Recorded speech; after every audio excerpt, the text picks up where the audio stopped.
One thing that you kind of touched on there a little bit, and just a thought that came to my mind. I've been having quite a lot of conversation lately with a lot of service leaders. As you know, I speak to service leaders pretty much on a day-to-day basis. One trend line that's starting to come through, which I think is really positive in both directions, actually. Um, the increased focus on improving sustainability and being able to demonstrate, as an organisation, the push towards ESG and being able to demonstrate, right, we've reduced our CO2, etc. That's actually helping a lot of service leaders that have been pushing for, well, we need an improved scheduling solution, or we need X, Y, and Z, because the sustainability goals and the field service goals are so neatly aligned. I actually, prior to the pandemic, one of the big areas I was going to be looking at was we need to essentially shift the focus on the conversation from around sustainability, around the nice fluffy stuff around saving the world, which is incredibly important.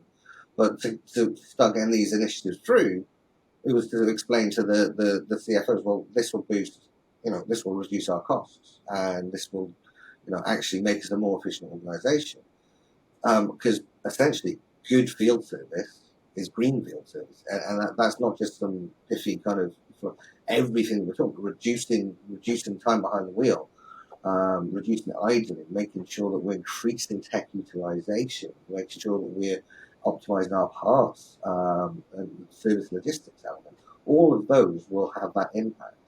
I'm just wondering whether perhaps that's the piece that the field service leaders that are watching this going, I know, Chris, Steve, I hear you, but how do I get this passed? How do I get this investment, or how do I get it green lit? That somebody just needs to go in and take those building blocks and just pull these bits together, because like you say, the building blocks are there. So I'm wondering whether it is that green ticket, that sustainability element that might bring the visibility. It's just a thought that came to mind, but I'd love to get your Yeah, thoughts around that. yeah, no, I think you're so right, and we didn't touch on ESG reporting Oh, in this particular survey. We have in other surveys, and we've seen and it's becoming an increasing requirement, because most field service organisations, their fleet is their largest, controllable, carbon footprint. So they can make efficiencies there, both in terms of reducing the need for going to site, which over the top technologies such as remote diagnostics, data analysis, etc., IoT data helps to reduce that. There are inevitably truck rolls. Electric vehicles in certain states and countries are becoming more prevalent because of changes in legislation.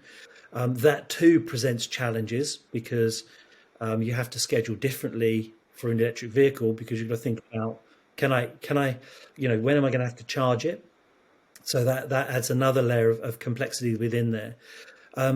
How we're looking to address this is by taking a technology perspective. So we've created a data lake where all field service and fleet data goes into a data lake, and then that then allows us to capture, low level data and expose low level data up into a high level reporting. So we can then start to create metrics such as what's the average CO2 emission by asset under maintenance, what's the average avoidable incident under asset under maintenance. So those metrics can then be incorporated into ESG reporting.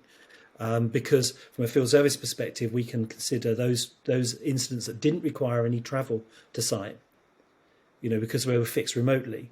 So all of those go to help produce that. And companies with, larger companies with good IT departments can look at following that same path. But our merger of these two technologies will make it just accessible as sort of standard products.